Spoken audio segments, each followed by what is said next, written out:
বাবাকে হত্যার পরিকল্পনায় ৩ দিন আগে গর্ত খোঁড়েন ছেলে। মাকে মেনে না নেওয়ায় ঘুমের ঔষধ খাইয়ে মেরে ফেলেন বাবাকে। কোনো মদ গাঁজা খায় না, কোনো আড্ডায় না, আমাদের সাথে কোনো বেদবি করে না, বাবার মার ওগোর সাথেও কোনো বেদবি করে না, কিন্তু ধূপ কইরা এই না শুনলাম। টাঙ্গাইলের খাটাইল উপজেলায় ঘটেছে এই চাঞ্চল্যকর ঘটনা। বাবাকে হত্যার আগে লাশ গুম করার জন্য ৩ দিন আগে গর্ত খুঁড়েছিলেন কলেজ পড়ুয়া ছেলে জামিউল হক খান জিসান। পারিবারিক সূত্রে জানা যায়, নিহত রাশেদুল হক খান সুমনের সাথে বছরখানেক আগে স্ত্রীর সঙ্গে দাম্পত্য বিচ্ছেদ ঘটে। এতে ভীষণ মানসিক চাপের মধ্যে পড়ে যায় ছেলে জিসান। মা বাবাকে আবার এক ছাদের নিচে ফেরাতে চেষ্টা করেও সফল হয় না সে। বাবাকে এই জন্য দায়ী করে প্রতিশোধের পরিকল্পনা নেয় জিসান। পারিবারিক দ্বন্দ্ব চলে আসছিল বেশ কিছুদিন যাবত। আর তার বাবাকে এই গ্যাসের ট্যাবলেট খাওয়ানোর সময় পানির মধ্যে বৃষ্টি ইবুটিন ট্যাবলেট খাওয়াইছে। ধারণা করা হচ্ছে এই কারণে তার বাবার মৃত্যু হয়েছে। ঘটনার দিন ২০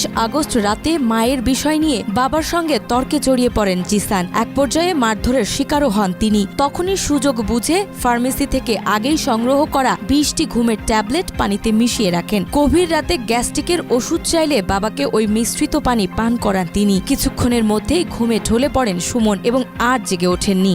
বলছে যে আমার মায়ের জন্য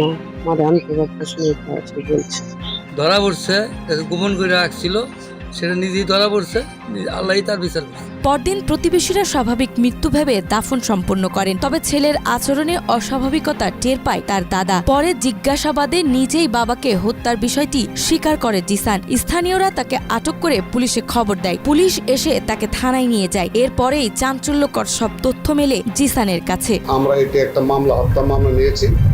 তার আত্মীয় জিজ্ঞাসাবাদে এক পর্যায়ে স্বীকার করেছে রাত্রেবেলা পারিবারিক কলহের কারণে। ধারণা করা হচ্ছে এই কারণে তার বাবার মৃত্যু হয়েছে। সচেতন মহলের প্রত্যাশা আর কোনো বাবা মায়ের বিচ্ছেদ না হোক, কষ্ট না পাক সন্তান, সেই সাথে না ঘটুক এমন অনাকাঙ্ক্ষিত ঘটনা। নাজমা, মাই টিভি।